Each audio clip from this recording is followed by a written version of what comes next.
તો બુલેટિનમાં હવે વાત કરીએ તો ઉત્તરાયણ પર્વને હવે ગણતરીના દિવસો બાકી છે ત્યારે જામનગરના પતંગ બજારમાં ભારે ઉત્સાહ જોવા મળી રહ્યો છે। આ વર્ષે બજારમાં વડાપ્રધાન નરેન્દ્ર મોદી અને ઉત્તર પ્રદેશના સીએમ યોગી આદિત્યનાથની સાથે હવે વિંગ કમાન્ડર વ્યોમિકા સિંહ અને કર્નલ સોફિયા કુરેશી જેવા દેશના વીરોની તસવીરોવાળા પતંગો વિશેષ આકર્ષણ જમાવી રહ્યા છે। જો કે મોંઘવારીની અસર પતંગ બજાર પર પણ જોવા મળી રહી છે।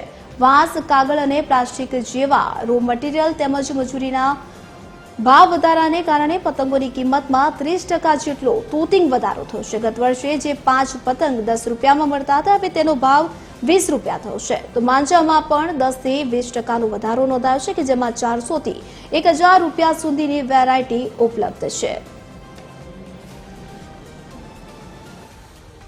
બાળકો માટે ઘણી બધી આ વખતે વેરાયટી આવી છે। માસ છે, પીપુ છે અને ઘણી ફેન્સી આઈટમ છે આ વખતે। દોરમાં શિવમ છે, સ્કાય ફાઈટર છે, આરડી છે, યોદ્ધા છે, મોનોકાઇટ છે, ઘણી આઈટમ છે આપણા પતંગમાં। મોદી સાહેબ વાળી જે ઓપરેશન સિંદૂર છે અને ઘણી બધી વેરાયટીઝ છે આપણા પાસે।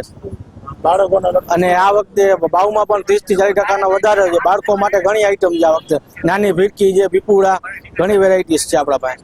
અને 50 વર્ષના અંદર હોલસેલ અને રિટેલનો બે વેપાર કરી છે અને દોર પોતે અમે પોતે જ બનાવી છે। અને બીજું કે કોઈ ચાઇનીઝ દોરીનો ઉપયોગ અમે કરતા નથી, કારણ કે એમાં ચાઇનીઝ દોરીના અંદર માનવ જાતને બી પ્રોબ્લેમ થાય છે અને જનાવરોનો બી, પક્ષીને બી પ્રોબ્લેમ થાય છે। એક માનવ જીવનનો તો ખ્યાલ રાખવો જ જોઈએ, પણ આની સાથે સાથે આપણે દેશની ઇકોનોમી સાથે પણ આ વસ્તુને સરખાવવી જોઈએ કે ચાઇનીઝ દોરીનો ઉપયોગ કે વિદેશી એવી દોરીઓ કે જે સિન્થેટિક હોય છે, જે ગળામાં કદાચ આવી જાય તો ગળું કાપી નાખે એટલી ઘાતક હોય છે। તો આવી દોરીઓનો આપણે ઉપયોગ બિલકુલ ન કરવો જોઈએ, સાવચેતી રાખવી જોઈએ અને આપણા દેશમાં બનેલી કોટનની જે કાંઈ દોરીઓ આવતી હોય છે આનો ઉપયોગ કરી અને આપણે મકર સંક્રાંતિ ઉજવવી।